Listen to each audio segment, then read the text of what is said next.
Hi everyone, welcome to my channel మాన్వినక్స్ creation. ఈరోజు review వచ్చేసి సత్యం రాజేష్ అండ్ బాలాదిత్య ప్రధాన పాత్రలో నటించిన చిత్రం పొలిమేర 2. 2021లో రిలీజ్ అయి మంచి హైప్ క్రియేట్ చేసిన మూవీ పొలిమేర 1. దానికి కంటిన్యూషన్ ఈ పొలిమేర 2.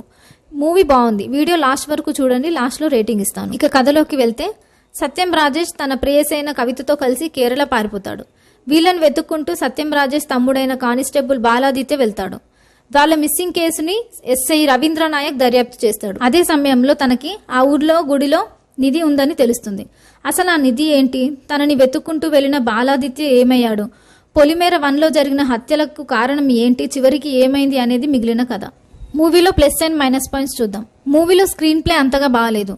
కొన్ని సీన్స్ అయితే రిపీటెడ్ గా అనిపిస్తాయి. మూవీని కూడా ఒక క్వశ్చన్ మార్క్ తోనే ఎండ్ చేశారు. మెయిన్ గా మూవీలో ట్విస్టులు చాలా బాగున్నాయి. ఫస్ట్ నుండి లాస్ట్ వరకు అదిరిపోయే ట్విస్టులు ఉన్నాయి. సత్యం రాజేష్ గారి నటన చాలా బాగుంది. అలాగే మూవీ మొత్తం ఇంట్రెస్టింగ్ గానే సాగుతుంది. ఓవరాల్ గా మూవీ బాగుంది. మూవీకి నా రేటింగ్ వచ్చేసి 3/5. ఓకే అండి, నా రివ్యూ కనుక మీకు నచ్చినట్టయితే లైక్ చేయండి, సబ్స్క్రైబ్ చేయండి. నెక్స్ట్ రివ్యూలో మళ్ళీ కలుద్దాం.